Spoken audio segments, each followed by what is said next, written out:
Broken heart, betrayed and broken. My husband died in the arms of other women while I waited at home.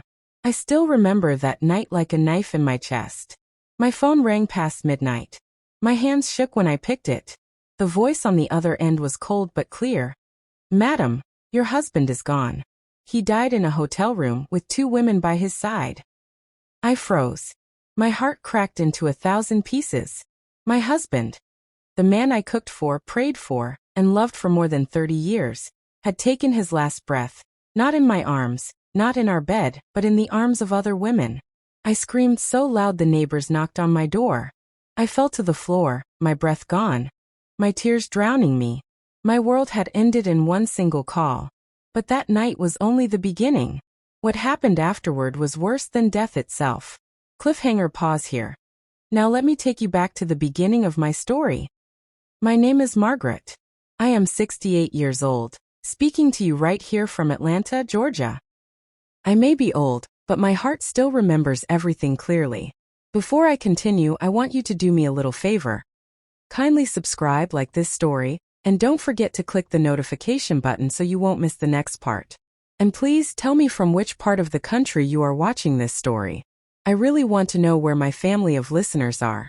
Now let me take you back. I was born in a small town in Mississippi, where everybody knew everybody. Life was simple and marriage was considered sacred. When I met Richard, he was tall, charming, and had a smile that could melt stone. I was only 22 then, and I thought I had met my forever man. Our courtship was fast, sweet, and full of promises. He told me I was his world, his queen, his everything. I believed him. We got married in a small church, and people said we looked like a match made in heaven. At first, Richard was everything I dreamed of. He was caring, hardworking, and he made me laugh. We had 2 children together, Sarah and David.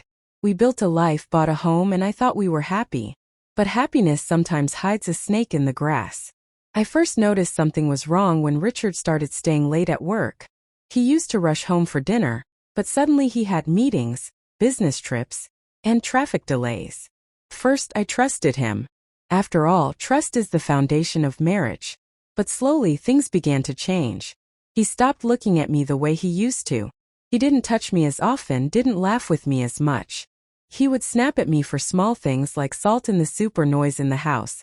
I felt a wall growing between us, but I told myself it was just stress. One day, while folding his shirts, I found a lipstick mark on his collar. My heart skipped. It wasn't my lipstick. It wasn't even my shade. My mind spun in circles, but I pushed the thought aside. I told myself maybe it was from a handshake or an accident at work. I didn't want to believe the truth. Weeks later, I smelled perfume on him, strong floral, nothing like mine. Again, I kept silent. Because sometimes silence feels safer than facing the storm. But storms always break, no matter how long the sky pretends to be clear. One Saturday evening, Richard came home late, drunk, and smelling like another woman. He stumbled, laughed, and whispered a name that was not mine. My blood boiled, but I kept my mouth shut. That night, I lay awake, staring at the ceiling, wondering how the man I loved was slowly slipping away from me. Days turned into weeks, and my fears grew heavier. My daughter Sarah even asked me, "Mama, why is Daddy always away?" I smiled and lied. "He's working hard for us." But deep inside, I knew he was working hard for someone else. The breaking point came one rainy night. Richard said he was going out to meet a friend. Something inside me told me not to let him go. But he left. Hours passed, midnight came, and he did not return. I waited by the window, my hands trembling, my heart racing. Then the phone rang. It was the call that changed everything. "Madam, your husband is gone. He died in a hotel room with 2 women by his side." My body shook uncontrollably. My ears rang. I dropped the phone. My knees gave way and I fell flat on the floor. The neighbors came running when they heard me scream. I couldn't breathe. I couldn't think. The man I loved, the father of my children, had died not as a faithful husband but as a betrayer. And the worst part? What came after his death was even more painful than the death itself. What came after his death was even more painful than the death itself. The morning after I got the news, my house was filled with whispers. Neighbors came, friends came. Even strangers I had never spoken to before came to console me. But their eyes told another story. They weren't just there for comfort, they came to feed on gossip. Some women covered their mouths and whispered, "Did you hear? He died in a hotel, with women." Imagine the shame. Others shook their heads, pretending to pity me, but I could see the curiosity dancing in their eyes. It was as if my pain was entertainment for them. I wanted to scream at them, to throw them all out, but I sat there quietly, my tears streaming, my heart breaking deeper. Sarah and David sat beside me, confused. My daughter held my hand tightly and whispered, "Mama, why are they saying all those things about Daddy?" I swallowed hard. I didn't know what to tell her. How could I explain that the man she looked up to had chosen another path, a path of betrayal, even to his death? As I sat there in silence, the phone rang again. It was the police. They needed me to come identify his body. My whole world shook again. My legs were weak, but I forced myself up. Sarah wanted to follow, but I told her no. "Stay with your brother," I said. "I'll be back." At the morgue, the smell hit me first. Cold, sharp, and full of sorrow. The man who once laughed, kissed me, held me, now lay lifeless under a white sheet. When they pulled it back, I almost collapsed. His face was pale, his lips blue, his eyes closed forever. I touched his hand, cold as ice, and tears fell like rain. "Richard," I whispered, "why? Why did you do this to me? Why did you leave me like this?" The officer cleared his throat. "Ma'am," he said softly, "we found him with 2 women. They were alive but shaken. They admitted he was with them. Cause of death looks like a heart attack." My heart stopped for a second. Alive? The women were alive? They had seen his last breath while I, his wife of 30 years, sat at home waiting. The rage in me boiled like fire. But I didn't speak. I just nodded, signed the papers, and left. When I returned home, the house was packed. People wanted to hear details. Some even asked shamelessly, "Is it true he died like that?" I wanted to scream, "Leave me alone." But instead, I went into my room, locked the door, and cried until my body ached. Days passed and the funeral was planned. That was when the real storm began. His family, his sisters, his cousins, suddenly turned against me. They blamed me for his death. "If you had been a good wife, he wouldn't have gone outside." One of his sisters spat at me. I gasped. "How dare you say that to me? I gave him everything. I stood by him for years. I raised his children." But they didn't care. In their eyes, I was the one who failed him. They wanted to take control of the funeral, the house, even his bank accounts. I realized quickly that I was not only fighting grief. I was fighting for my life, for my children, for everything I had built. The day of the funeral came, and the church was full. People whispered as I walked in. My children held my hands tightly, and I tried to hold my head high. But then something happened that I will never forget. As the coffin was being lowered, one of the women he had died with showed up. Dressed in black, with dark glasses, she stood boldly, tears streaming down her face. She wailed loudly, "Richard! Richard! Why did you leave me?" The crowd gasped. My legs shook. My daughter gripped my arm and whispered, "Mama, who is that woman?" I felt my world spin. The woman wasn't just a stranger. She was young, beautiful, and unashamed. She didn't care that I was standing right there as his wife. She cried as if she was the widow, not me. Gasps filled the air. Some people turned to look at me, waiting for me to react. Others whispered louder, "So it's true. He really had another woman." My heart pounded in my chest. Anger, shame, betrayal. All of it mixed inside me like fire. I wanted to confront her, to scream at her in front of everyone, to demand she leave. But before I could move, something even worse happened. The second woman arrived. She walked in calmly, holding a child by the hand. A boy. And she said loudly enough for everyone to hear, "This is Richard's son. He may be gone, but his blood lives on." The church erupted into chaos. Some shouted, others gasped. Some even clapped their hands in disbelief. My children's faces turned pale. My body went cold. I stood frozen, staring at the boy. He looked exactly like Richard when he was young. The truth hit me like a hammer. My husband not only betrayed me, he had a secret child with another woman. The ground beneath me felt like it was breaking. The ground beneath me felt like it was breaking. My ears rang with the noise of people shouting, whispering, gasping. I couldn't breathe. My knees weakened, and Sarah held me tightly, her eyes wide with fear. "Mama, is it true?" she whispered, her voice trembling. I could not answer. I stared at the boy standing by the coffin, his small eyes innocent. Yet his face was Richard's face.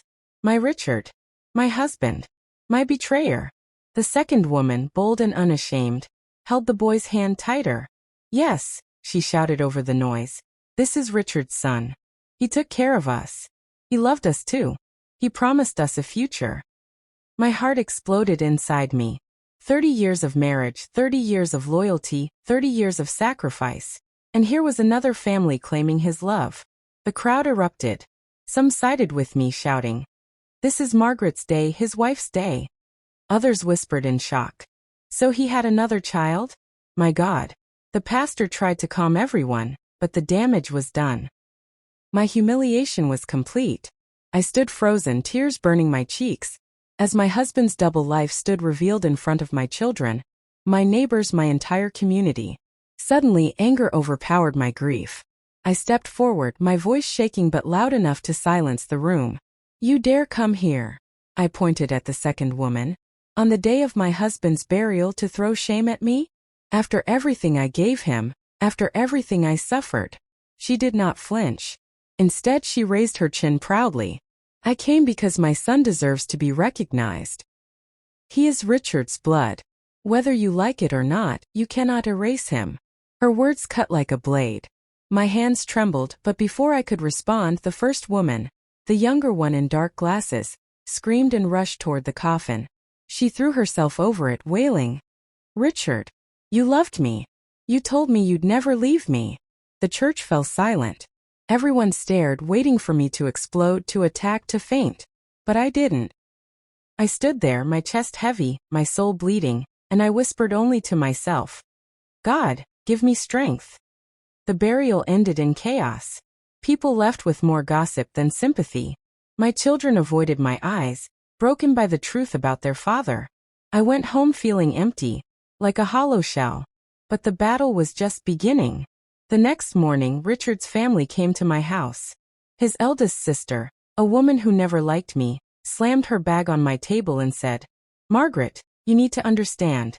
That boy is Richard's son. He has a right to his father's property." I nearly choked. "Property? Are you already talking about property? He is not even in the ground for 24 hours, and you're fighting over his things." She glared at me.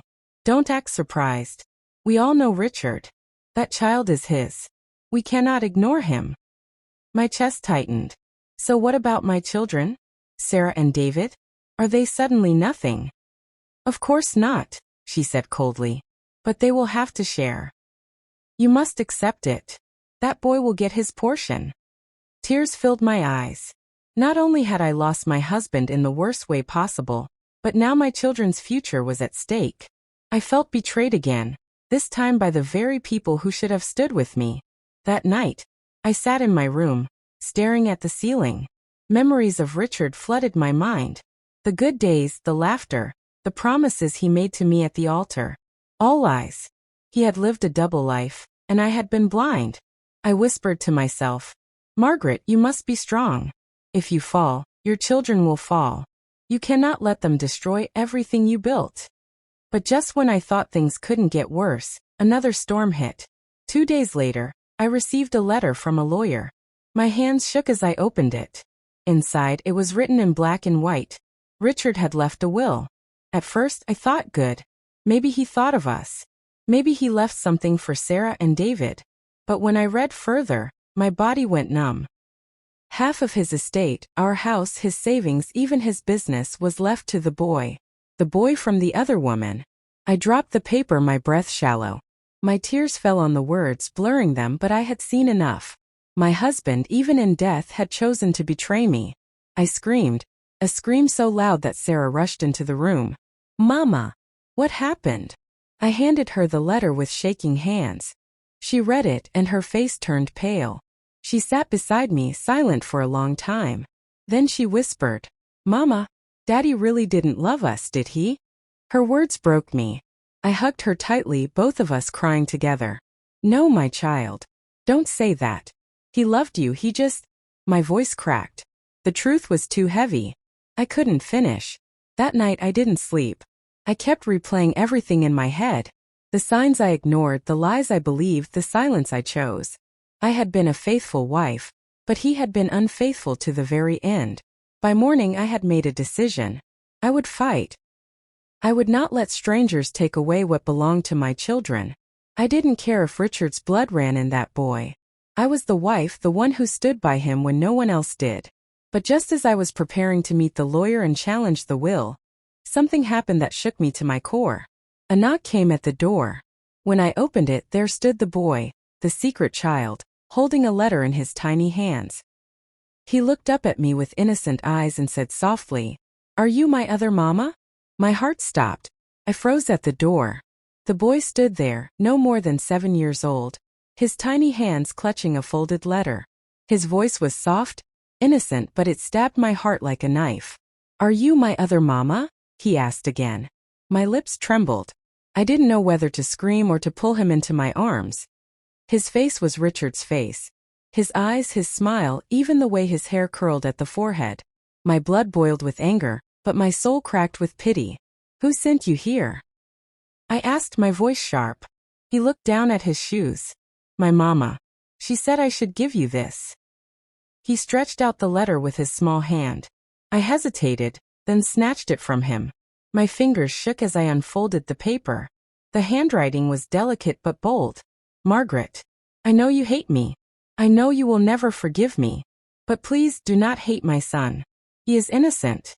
Richard loved him, and whether you like it or not, he is part of your family now. If you fight him, you fight Richard's last wish." The words blurred as my tears dropped on the paper. Rage burned inside me. Part of my family? How dare she? How dare she send this child to my doorstep, dragging my pain deeper into my chest? "Go back to your mother." I snapped, my voice breaking. The boy's lips quivered. But my mama said you are kind. She said you might take care of me now that daddy is gone." My heart split wide open. I saw confusion in his eyes, the same confusion my own children once had when they were his age. He was not guilty. He was just a child, trapped in the sins of his parents. But before I could speak again, Sarah stormed from behind me. She grabbed my arm, her eyes blazing. "Mama, send him away. Don't let him in. He's not one of us." The boy flinched, stepping back on the porch, tears filling his eyes. He looked at me one last time, his small voice trembling. "Please, Mama Margaret, don't hate me too." Then he ran off, leaving the letter fluttering in my hand and my heart torn between rage and compassion. I collapsed into a chair, clutching my chest, while Sarah shouted, "Don't you dare let him into this house, Mama. He will destroy us." And deep inside, I knew she was right. But I also knew this wasn't the last time I would see that boy. Because that very night, he disappeared. I didn't know until the next morning.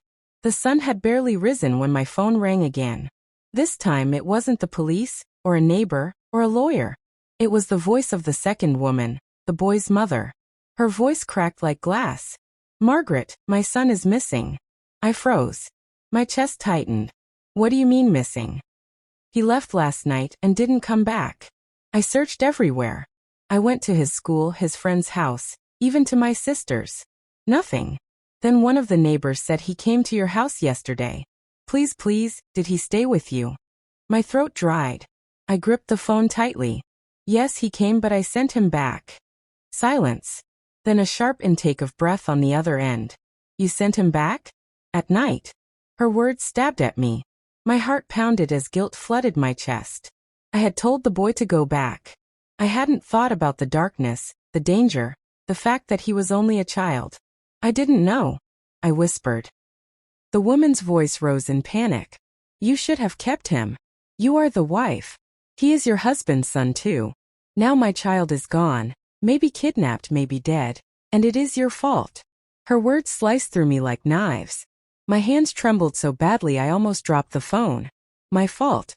Was it true? Had I let my anger blind me to the boy's safety?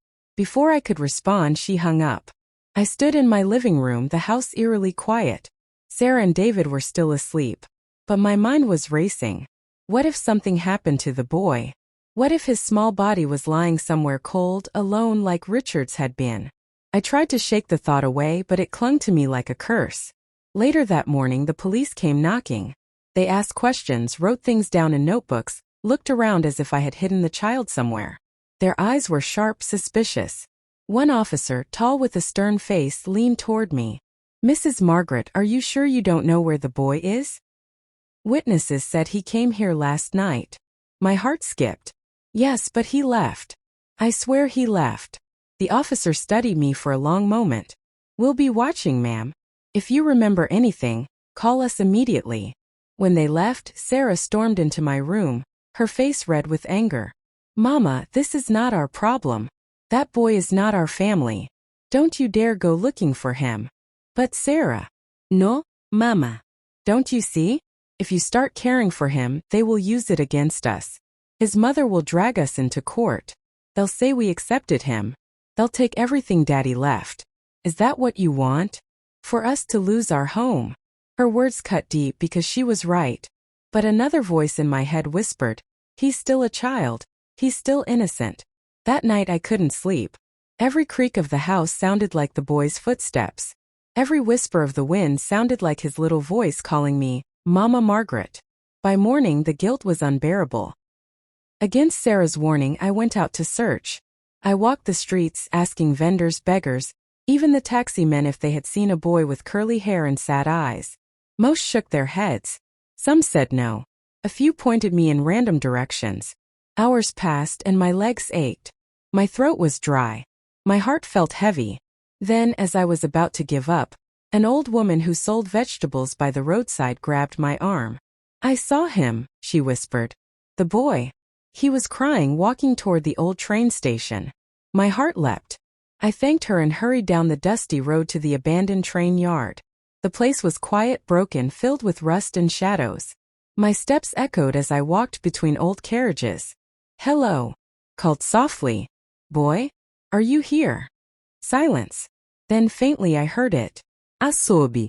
A small trembling sob like a wounded bird. I followed the sound and there he was, curled up in a corner, hugging his knees, his face wet with tears. My breath caught in my throat. "Oh, child." He looked up, his eyes wide, scared. When he saw me, he flinched. "Don't send me away again," he whispered. "Please, Mama Margaret. I don't have anywhere else to go." My knees gave way and I sat beside him, tears filling my eyes. I reached out, hesitated, then pulled him into my arms. He was warm, fragile, trembling. "I'm sorry," he whispered. "I'm so sorry I sent you away. I was angry at your father, not you. You don't deserve this pain." For the first time, I felt his little arms wrap around me, clinging to me as if I were his lifeline. My heart broke and healed at the same time. At that moment, I made a silent vow. I would protect him. Not because of Richard, not because of his mother, not because of the will, but because he was just a child who needed love. I carried him home despite Sarah's furious protests. David was silent, watching us with wide eyes. "Why is he here, Mama?" Sarah shouted. "Didn't you learn anything? This boy will destroy us." But before I could answer her, there was a loud knock at the door. Heavy, angry, urgent. When I opened it, I froze. Standing there were Richard's family members, his sister, his cousins, and behind them the boy's mother. Their faces were hard, their eyes burning. And in the sister's hand was a court order. I stood frozen at the door, my heart hammering. Richard's family filled my front porch like a storm, their faces hard, their eyes sharp. His eldest sister stepped forward, waving a paper in her hand.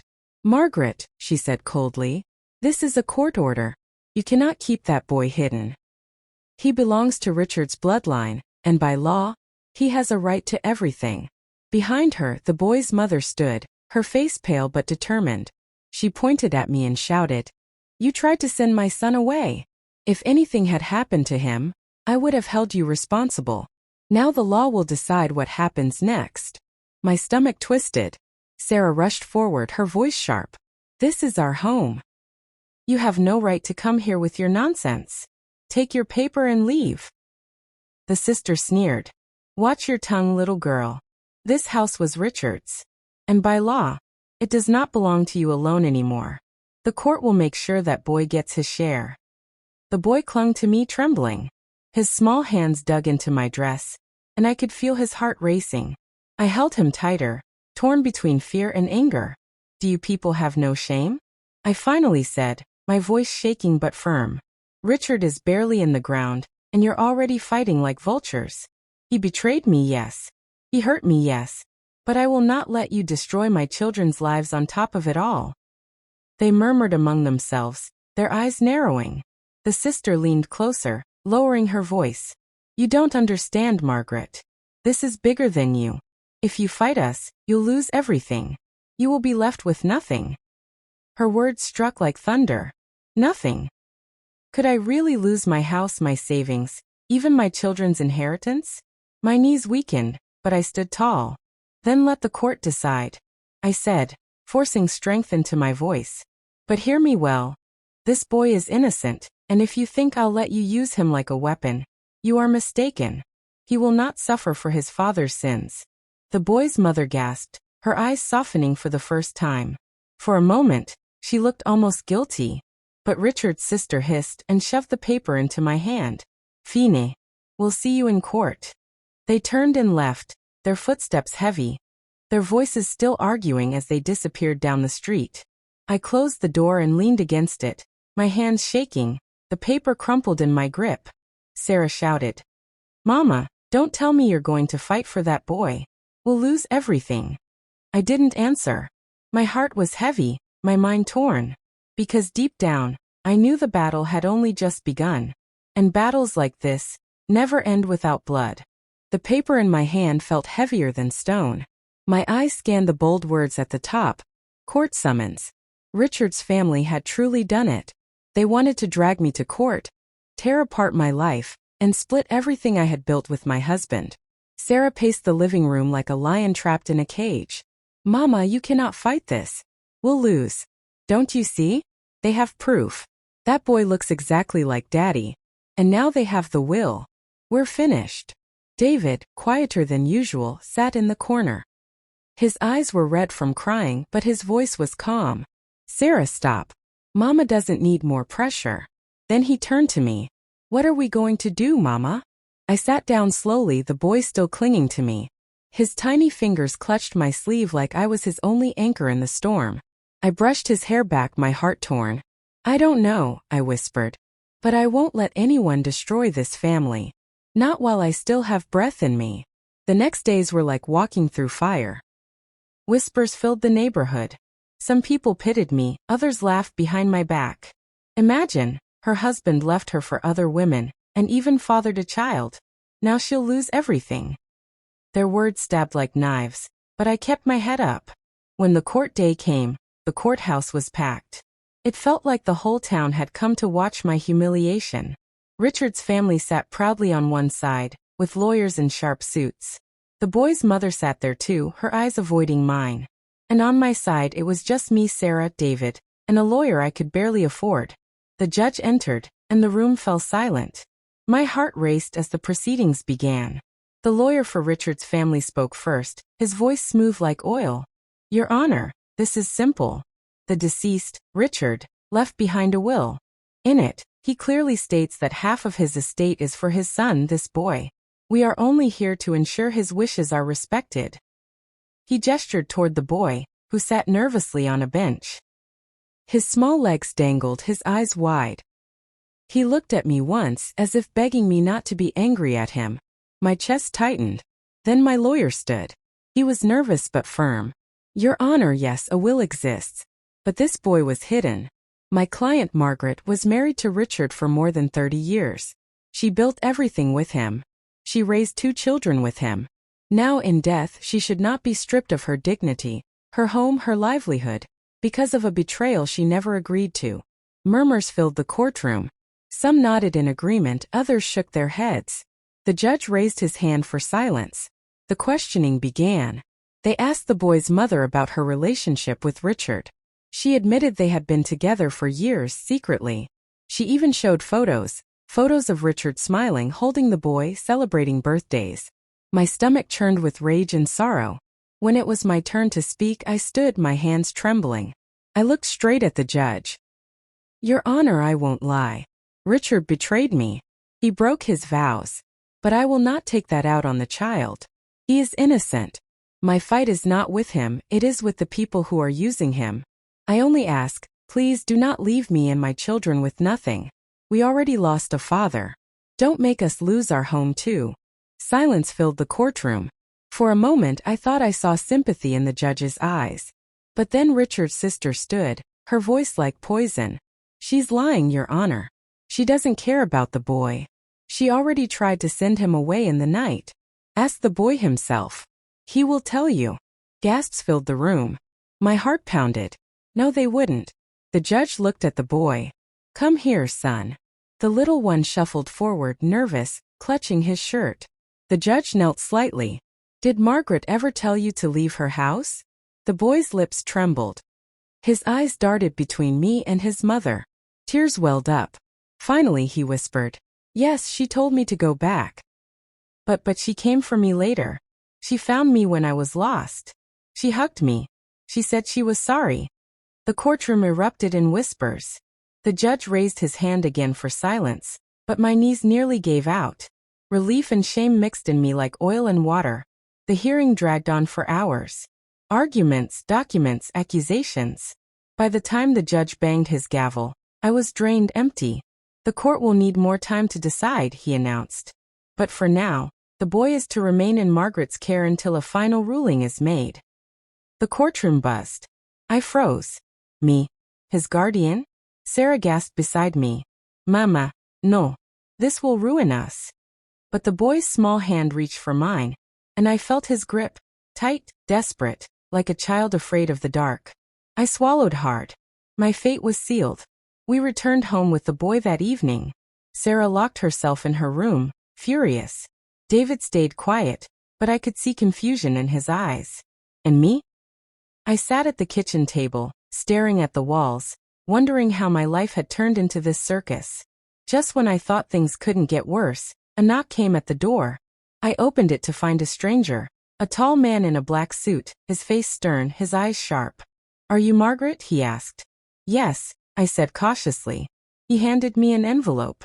This is from someone who knows the truth about Richard's death. Be careful who you trust.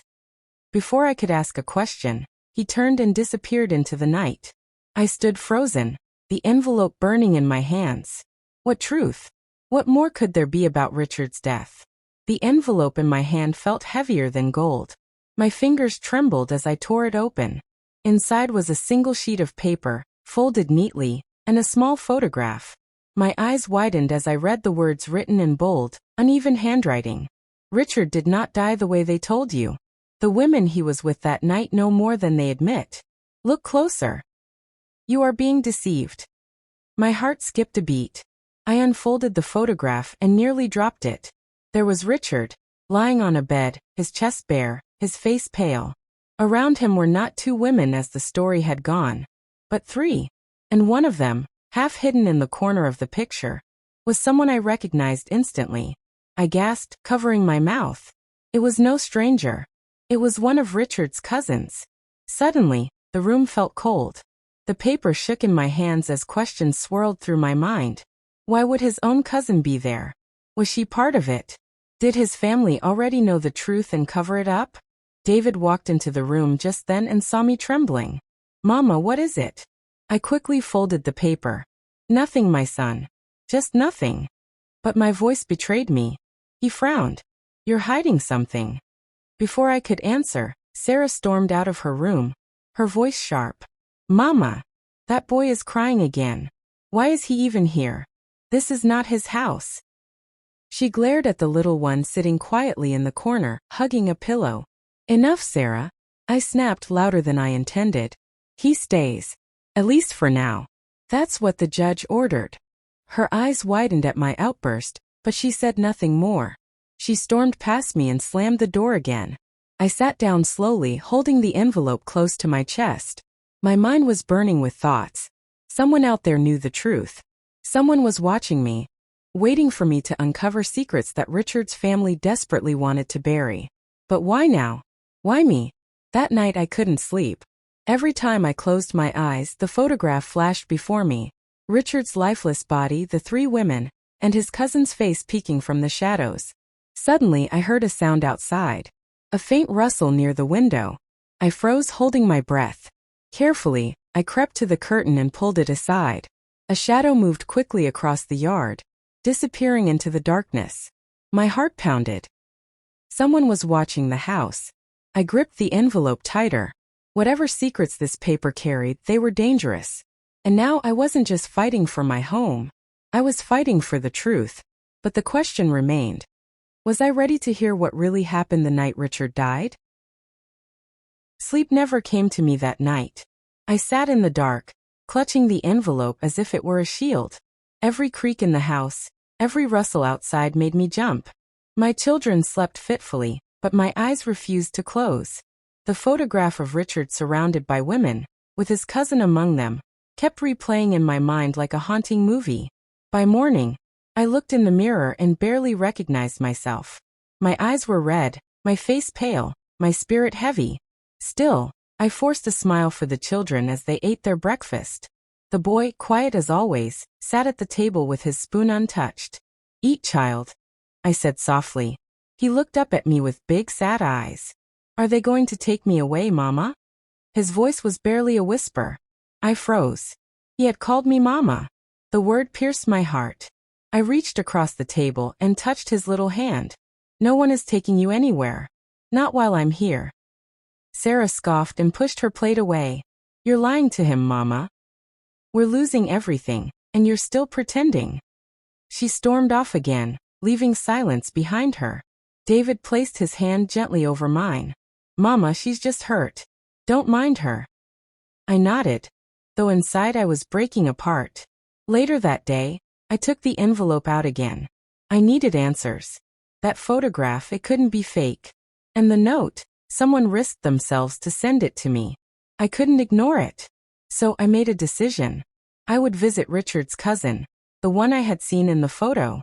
She lived just 2 towns away, in a small farmhouse. I told the children I was going to the market and left quietly, my heart pounding as I drove. The road stretched endlessly, but my thoughts ran faster. Why was she there? Why was she hiding? Did she know how Richard really died? When I finally pulled up at her house, my stomach knotted. The place was too quiet, the kind of quiet that didn't feel peaceful but dangerous.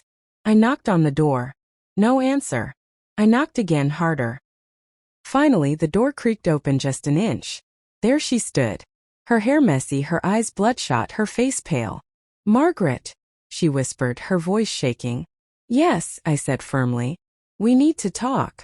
She looked around nervously, then opened the door wider and let me in. The living room smelled of stale food and cigarette smoke. She motioned for me to sit, but she didn't sit herself. "You shouldn't be here," she said quickly. "They'll know. If they see you, they'll come for you too." My blood ran cold. "Who will come for me?" She bit her lip, trembling. "You don't understand. Richard didn't just die. He was silenced." Her words hit me like thunder. "Silenced? What do you mean?" Tears filled her eyes. "He got involved with people he shouldn't have. Powerful people. They used him. And when he tried to leave, they made sure he couldn't. That night," she broke off, covering her mouth as sobs shook her body. I leaned forward, my heart racing. "That night what? Tell me." But before she could answer, there was a sudden loud bang on the door. Both of us froze. "Open up," a man's voice barked. My cousin's face turned pale as death. "It's them," she whispered. Panic shot through me. My instinct screamed to run, but my legs felt like stone. The banging grew louder. "We know you're in there." She grabbed my hand. "Hide. Quick." She pulled me toward a small door at the back of the house, shoving me inside a cramped closet filled with old coats. I crouched, holding my breath, my heart slamming against my ribs. The front door crashed open and heavy footsteps stormed in. "Where is she?" a man growled. I'm alone," my cousin stammered. "No one's here." "Don't lie to us," another voice sneered. "We saw her car outside." My blood turned to ice. They knew I was there. The men searched the house, their boots thudding against the wooden floor. I pressed myself deeper into the shadows, clutching the envelope against my chest. Finally, one of the men shouted, "She's not here. Maybe she slipped out the back." Another cursed, "Let's go. But if we catch you hiding her, you'll regret it."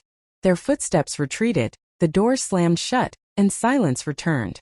I stayed frozen for several more minutes, terrified they might come back. Finally, my cousin opened the closet door, her face pale and sweaty. "You have to leave," she whispered urgently. "They'll kill you if you keep digging." I stood, my legs shaking. "Tell me what you know. Please. I can't keep living in the dark." She looked at me with haunted eyes. "Richard was not just cheating, Margaret. He was meeting those women because they were part of a group. A secret group. Money, power, corruption. He tried to back out. That's why he died." I stared at her, my head spinning. A group? Powerful people? Richard caught in their trap? None of it made sense, but it explained the fear, the lies, the photo, the threats. Before I could ask more, she pushed me toward the door. "Go. They'll be back." I stumbled out into the sunlight, gasping for air as if I had just escaped drowning. My hands trembled as I gripped the steering wheel, my mind exploding with questions. Back home, I found Sarah still sulking, David pacing, and the boy asleep on the couch. I slipped the envelope under my pillow, my heart still racing. That night, as the house grew quiet, I lay awake staring at the ceiling. Everything I thought I knew about Richard's death was collapsing. It wasn't just betrayal. It was something darker, something far more dangerous. And now, I was in the middle of it. Suddenly, my phone buzzed on the nightstand. I picked it up, and my blood froze. A message glowed on the screen. "Stop asking questions, or you'll end up like Richard." The glow of the phone screen burned into my eyes. My hands shook so badly I nearly dropped it.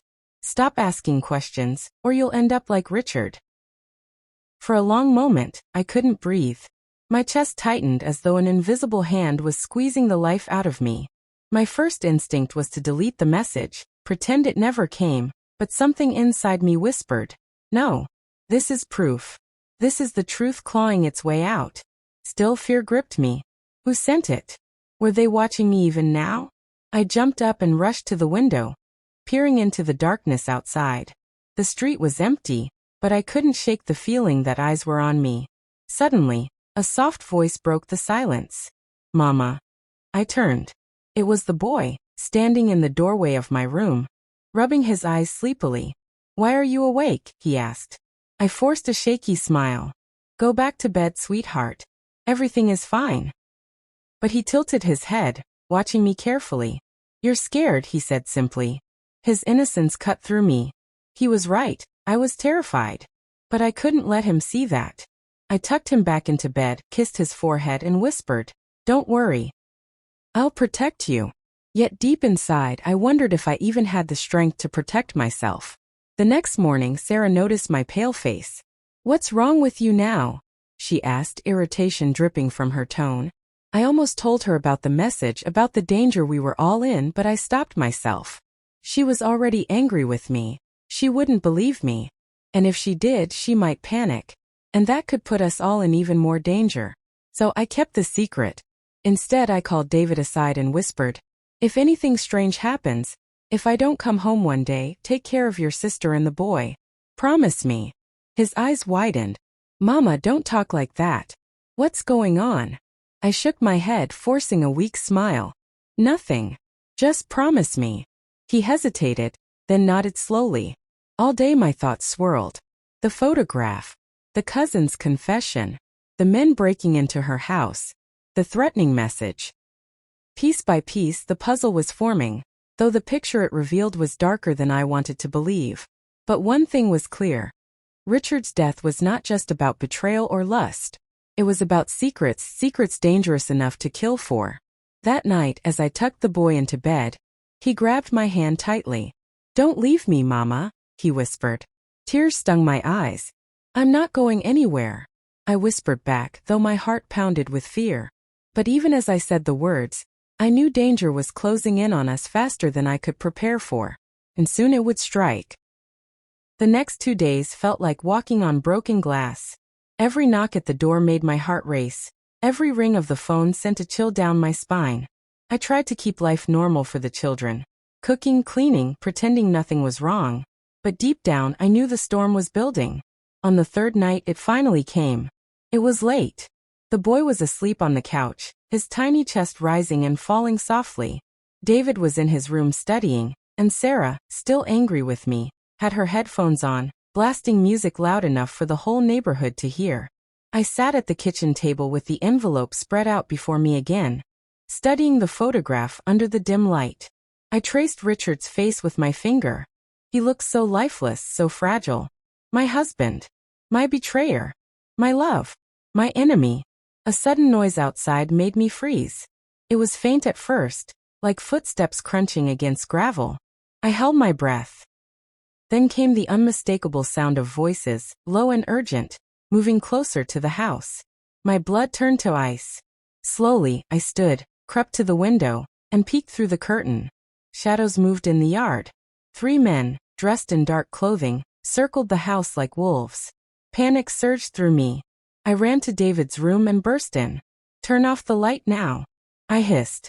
He jumped, startled. "Mama, what?" "Shh." I pressed my finger to my lips. "We're not alone." His eyes widened as he peered past me into the hallway. "What do we do?" I grabbed his arm. "Wake your sister. Quietly. Get her and the boy into the back room. Don't ask questions, just do it." David didn't argue.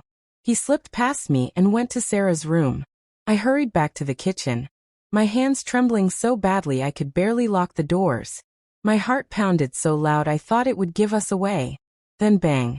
The front door rattled violently. I jumped back, stifling a scream. Another bang, harder this time. Then a voice. "Margaret. Open up. We know you're in there." My legs nearly gave out. It was the same voice I had heard at my cousin's house. I ran to the back room where David had gathered Sarah and the boy. Sarah was crying, clinging to her brother. The boy looked pale with fear, his small hands gripping my dress. "Stay quiet," I whispered. "No matter what happens, don't make a sound." Bang! Bang! Bang! The door shook violently again. Then the sound of wood splintering. They were trying to break it down. I looked around desperately. There was no time to think. My eyes landed on the old wooden wardrobe in the corner of the back room. "Get in there," I ordered. David's eyes widened. "Mama." "Do as I say," I whispered harshly. "Hide them. Now." He nodded quickly and helped Sarah and the boy squeeze inside.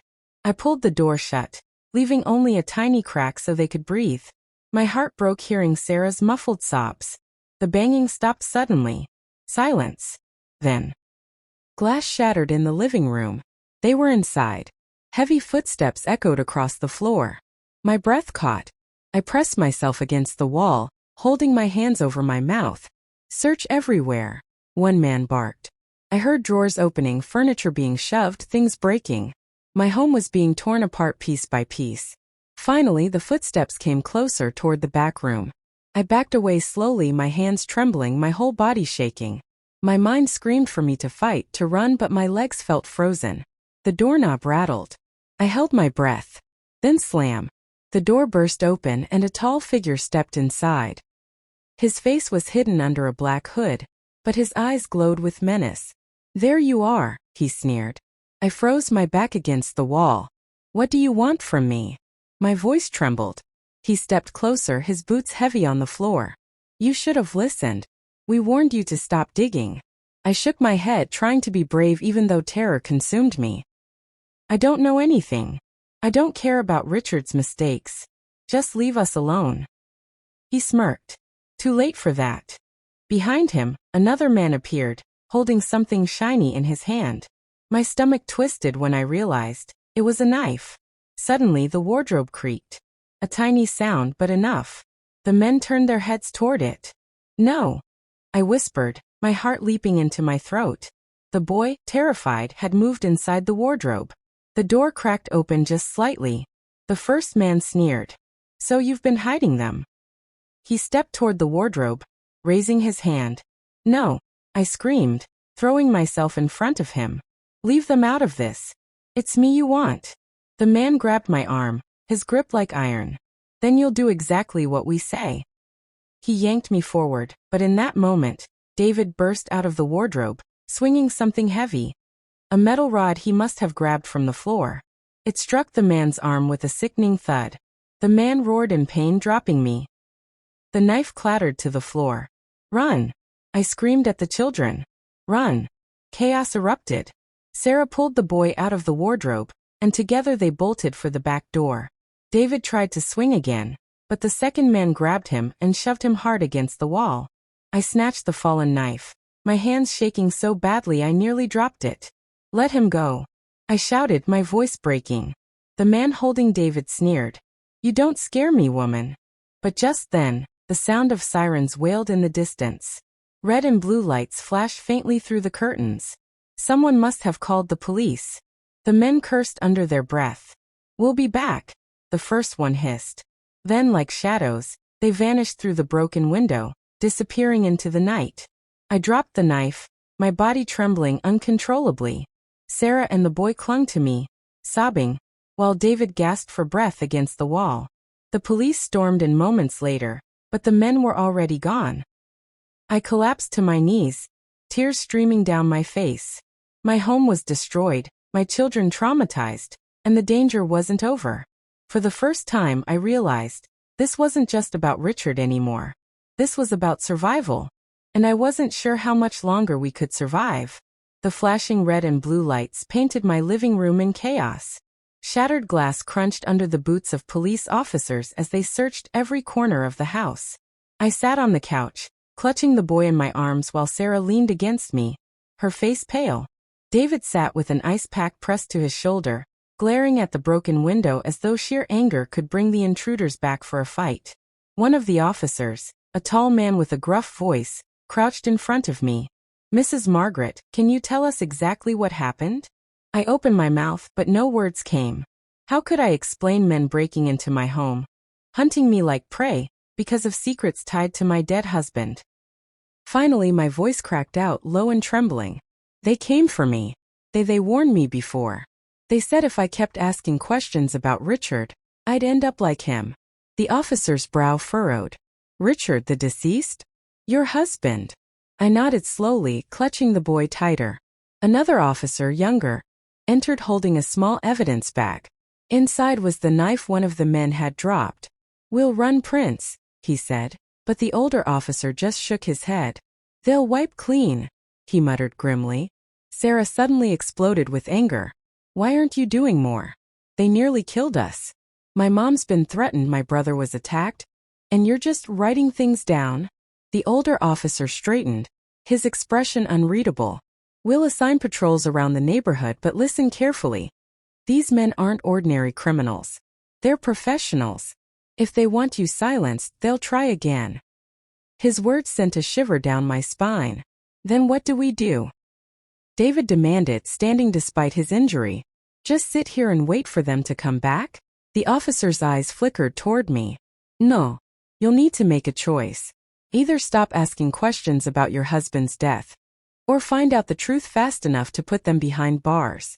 But I warn you, the deeper you dig, the more dangerous it will get. His words echoed in my ears long after the officers left. My home was taped off, windows boarded temporarily, the air heavy with fear.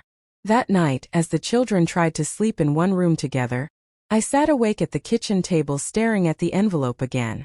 The photograph. The note. The truth clawing to be revealed. Tears slipped down my cheeks. Richard, what did you get us into? Just then the boy shuffled into the kitchen, clutching his blanket. He climbed into my lap, his little head pressing against my chest. They won't take me away, will they, Mama? He whispered. I hugged him tighter, whispering into his hair. Not while I'm breathing. But deep inside, a terrible question haunted me. What if breathing was the one thing these men would not allow me to do for much longer? The next morning, sunlight streamed weakly through the boarded window, but it brought no comfort. My house, once a home filled with laughter and ordinary family troubles, now felt like a battlefield. Every corner carried shadows, every sound made me jump. I had never felt so unsafe in my own space. Yet the officer's words from last night would not leave my mind. Either stop asking questions, or find out the truth fast enough to put them behind bars. I couldn't stop now. Richard's death wasn't just a betrayal. It was a trap, one that had ensnared me and my children. If I backed away, the men would come again, and next time I might not be lucky enough to survive. That morning, after sending Sarah and David to school and leaving the boy with a neighbor I trusted, I pulled out the envelope once more. The photograph of Richard's lifeless body stared back at me. The cousin's confession echoed in my ears. He was silenced. But how? And by whom? I decided to start where Richard's lies had begun, with the women. The first woman I knew about lived 2 towns away. Her name was Melissa, and rumor had it she once worked as a barmaid before moving on to better things. My stomach twisted at the thought of facing her, but I gathered my courage, climbed into my car and drove. The bar where she used to work was still open. I walked inside, and the stale smell of beer and cigarette smoke greeted me. The bartender, a tired-looking man polishing glasses, glanced up. "Looking for someone?" he asked. "Yes," I said, trying to keep my voice steady. "Melissa. She used to work here." The man smirked knowingly. "Melissa, huh? Haven't seen her in weeks. Word is she's laying low. People looking for her." A chill ran through me. "What kind of people?" He shrugged, but his eyes darted away. "The kind you don't want knocking on your door, lady. If you're smart, you'll stop asking." I clenched my fists. Even here, I was hitting walls of silence. As I turned to leave, a woman seated at the far end of the bar caught my eye. Her face was hidden under a wide-brimmed hat, but her voice cut through the smoke-filled room. "You're Richard's wife, aren't you?" My heart skipped. "Who are you?" She lifted her hat just enough for me to see sharp, calculating eyes. "Someone who knows more than I should." I walked closer, lowering my voice. "Then tell me, please. I need answers." She smirked, sipping her drink. "Answers have a price." My throat tightened. "What do you want?" "Not money," she said. "Just a warning. Leave this alone, or you'll end up buried like him." Her words sent a shiver down my spine. "You know how he died?" She leaned closer, her breath hot with alcohol. "Richard thought he was clever. He thought he could outsmart them. But once you're in with those men, there's no out. He should have known better." My voice cracked. "Who are those men?" Her eyes darted around the bar nervously. She whispered one word before pulling her hat back down and turning away. "Brothers." I froze. "Brothers." But she didn't respond. She stood, tossed money on the counter, and left quickly, disappearing into the sunlight. I sat there trembling. Brothers. What did it mean? A gang? A secret group? A cult? The bartender glanced at me. "Lady, you should go too, before you get yourself hurt." I walked back to my car, my legs weak, my mind racing. Brothers. The word gnawed at me. It had to mean something.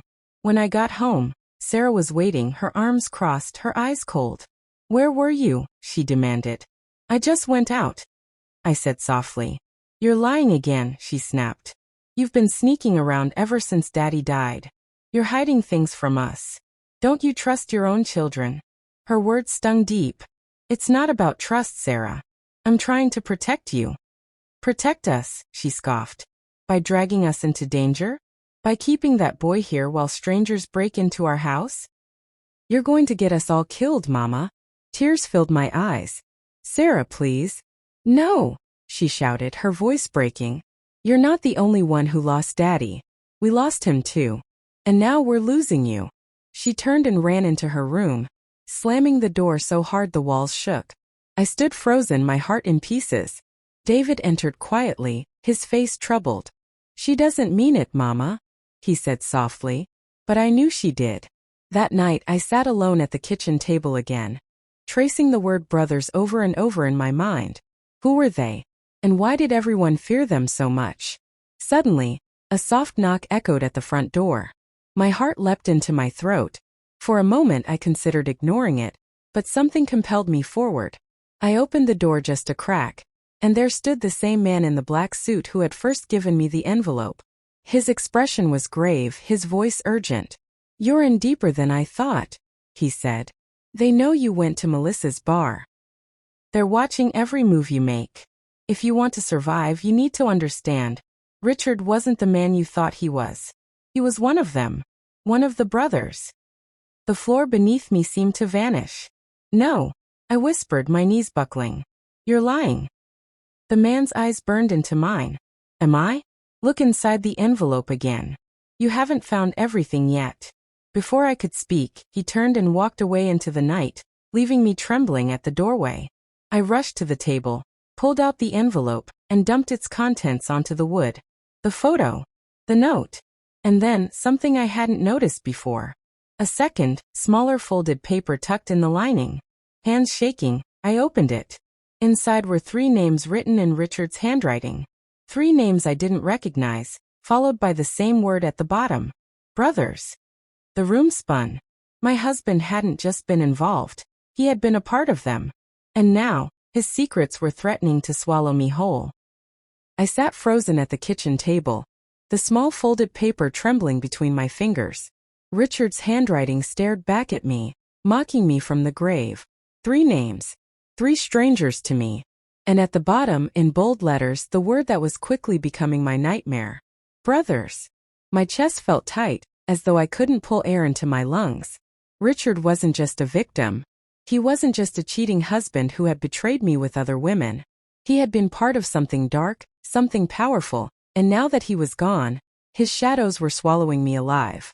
I whispered his name, my voice cracking. Richard, what did you do to us? The house was quiet, but my mind screamed. I thought about Sarah, David, and the little boy asleep in the other room.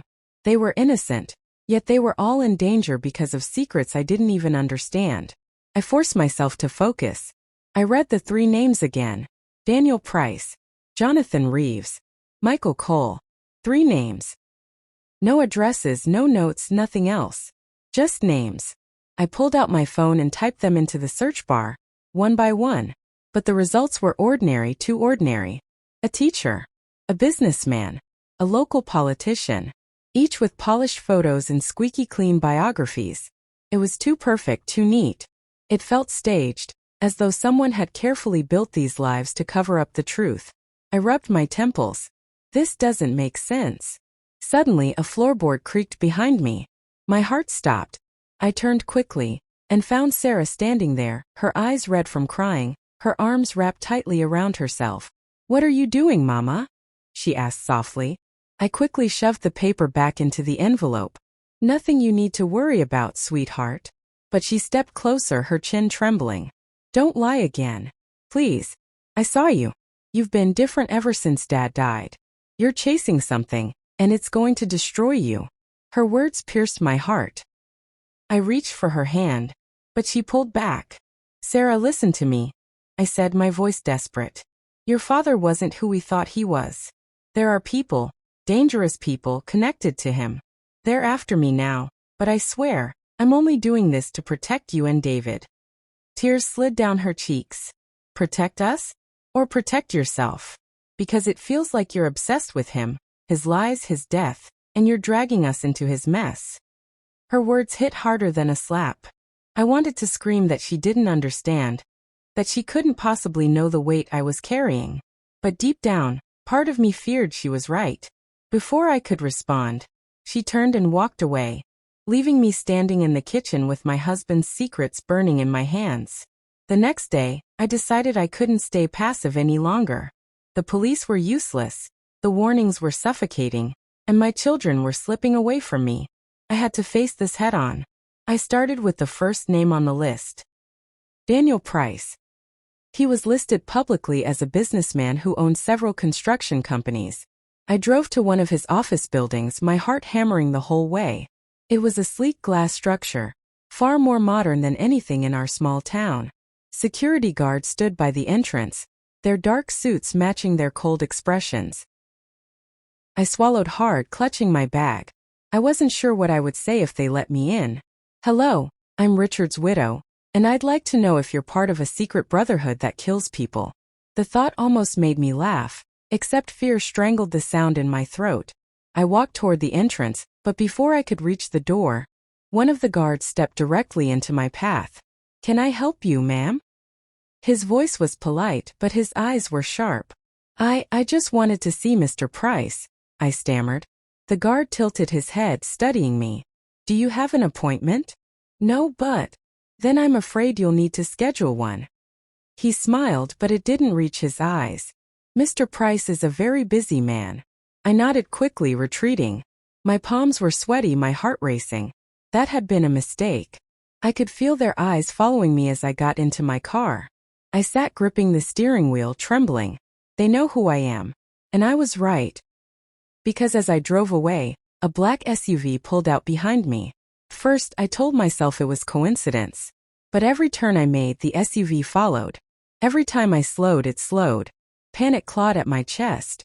I pressed harder on the accelerator, weaving through streets trying to lose them. My phone buzzed in my bag, but I didn't dare look away from the road. Finally, I pulled into a crowded grocery store parking lot, slamming the car into a space and jumping out. I walked quickly inside, my eyes darting to the glass doors. The SUV parked, but no one got out. They just sat there watching. Inside, I grabbed a shopping basket and pretended to shop, my hands shaking as I picked up random items. My phone buzzed again and I finally pulled it out. A text message from an unknown number. Stop digging. Last warning. I dropped the phone into my basket, my breath catching. They weren't just following me, they were tracking me. I abandoned the basket and rushed out the back exit of the store, circling around until I reached my car again. The SUV was gone, but the fear lingered. That night, after putting the children to bed, I sat at the table staring at the list again. Daniel Price was unreachable, but he was watching me. Jonathan Reeves, the second name, was a local politician. He often appeared in newspapers and on television, smiling, shaking hands, making speeches. To the public, he was a saint. But I knew better now. Saints didn't keep company with men like Richard. I began clipping articles about him, circling dates and places. Patterns emerged, events where Richard had also been present.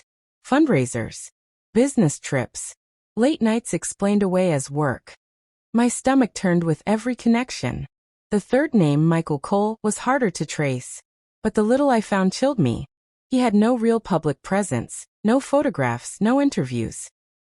Just whispers of a private investor who funded several big projects, always behind the scenes. He was the ghost of the three, the one who left no fingerprints. I leaned back in my chair, exhausted.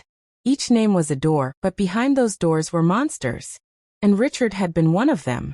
The betrayal cut deeper with every discovery. He hadn't just betrayed me as a wife. He had betrayed our children. He had betrayed our home. And worst of all, he had dragged us into a war we didn't choose. I buried my face in my hands, tears slipping between my fingers. Why, Richard? Why couldn't you just be honest? Suddenly, a small hand touched my arm. I looked up and saw the boy, his eyes wide and frightened. Mama, he whispered. There are men outside. My blood ran cold. I rushed to the window, pulling back the curtain just a crack. My heart stopped. 3 figures stood across the street in the shadows, watching my house. Not moving, not speaking, just watching. I dropped the curtain, my hands shaking violently. They knew. They had followed me home. I turned to the boy, pulling him into my arms. Don't be afraid, sweetheart. Mama's here. But inside, I was terrified. Because I knew exactly what this meant. The brothers weren't just names on a paper anymore. They were here. Watching. Waiting. And I was running out of time. The sight of those men across the street burned into my mind all night. I barely slept, pacing from window to window, clutching a kitchen knife as if it could stop the shadows closing in on us. By morning they were gone, but the silence they left behind was even worse. I gathered Sarah, David, and the boy at the table. My voice shook, but I forced the words out. We can't stay here anymore. Your father was part of something dangerous. A group called the Brothers. They killed him, and now they want me silent. If we stay, they'll come back. Sarah's eyes filled with tears. So it's true. Dad wasn't the man we thought. I nodded slowly. No, sweetheart. He wasn't. But we can choose to be different. We can break free of his lies. David clenched his jaw. Then let's go. Together. It was the first time in weeks I saw unity in their eyes. For once, they weren't angry at me. They were ready to fight for survival. Before leaving, I stuffed the envelope with Richard's secrets deep into my bag. Maybe one day the names would matter. Maybe the truth would reach the world. But for now, survival came first. We packed only essentials. As I locked the door one last time, I whispered goodbye to the home that had sheltered both our happiest memories and our darkest nightmares. Driving away, I glanced at my children in the rearview mirror. They looked tired, frightened, but determined. And for the first time since Richard's death, I felt a flicker of hope. Life had betrayed me, broken me, but it had not ended me. To everyone listening to my story, I'm Margaret, a grandmother from Texas, 63 years old. If you followed me through this journey, thank you. Don't forget to like, subscribe, and click that notification bell for more real-life stories that carry deep lessons. And before I close, tell me, where are you watching from? Remember this: secrets destroy families. Lies kill trust. But courage, no matter how small, is what keeps us alive. Richard's betrayal ended with his death in the arms of other women, but my story didn't end there. I chose to live, to fight, to protect my children and grandchildren. And that, my friends, is the greatest lesson I can leave with you.